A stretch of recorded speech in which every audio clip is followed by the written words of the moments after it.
बच्चों, let's read the question. The question says distinguish between prokaryotic and eukaryotic cells. Question हमें पूछ रहा है कि डिस्टिंग्विश करो प्रोकैरियोटिक और यूकैरियोटिक सेल्स के बीच में.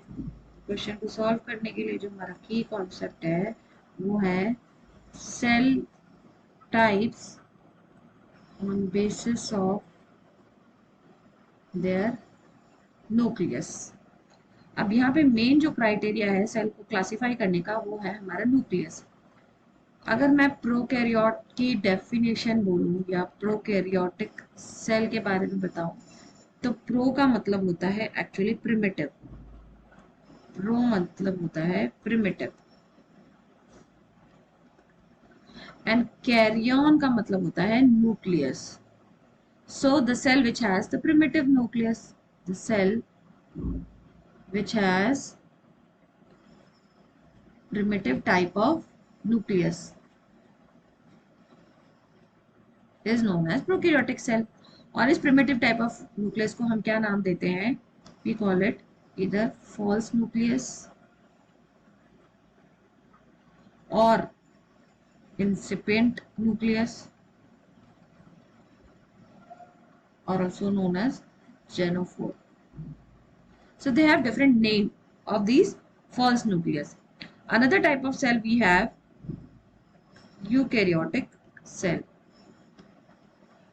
यू का मतलब होता है आपका true nucleus. Eu means true and obviously karyotic मतलब न्यूक्लियस.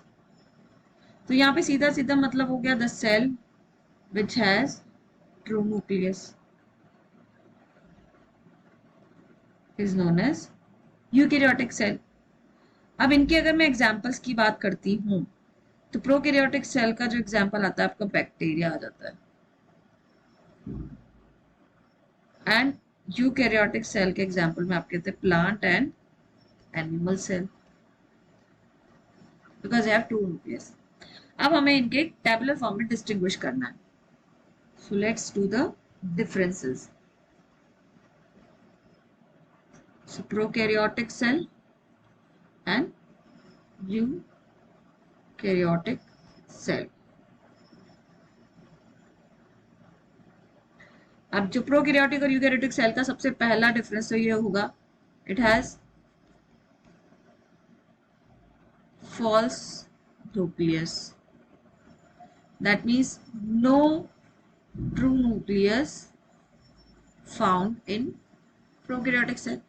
जबकि यूकैरियोटिक सेल में it has true nucleus. इसके पास true nucleus है. दूसरा प्रोकैरियोटिक सेल के बारे में अगर हम देखें तो प्रोकैरियोटिक सेल का जो साइज है वो ऑब्वियसली छोटा ही होगा. Size that is range you can say from 0.2 micrometer to 2 micrometer.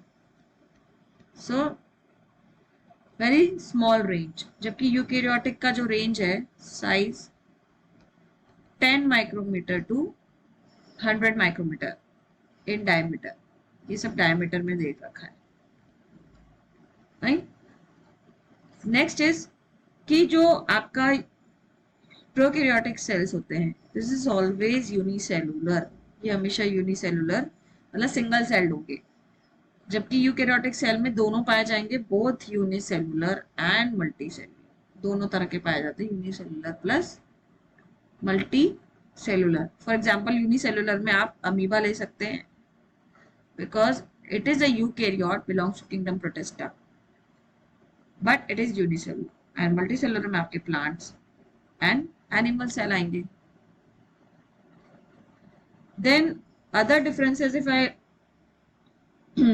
Discuss तो आपका यहाँ पे जो डीएनए है डीएनए का अरेंजमेंट जो है प्रोकैरियोटिक में हमेशा सर्कुलर मिलेगा जबकि यूकैरियोटिक सेल में डीएनए का अरेंजमेंट लीनियर मिलेगा. Linear strand of DNA thread के फॉर्म में आता है जबकि इसमें ऐसा सर्कुलर होता है इस तरह से.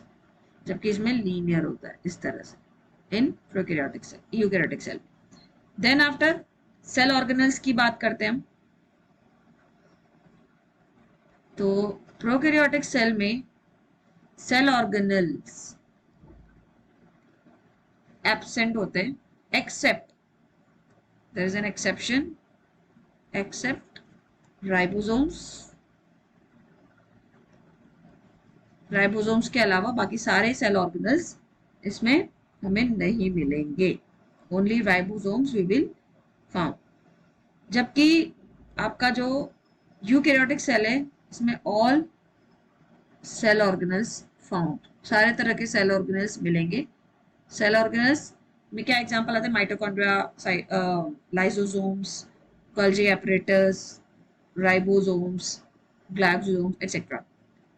देन आफ्टर हमारा जो प्रोकैरियोटिक सेल है इनमें जो फ्लैजेला मिलता है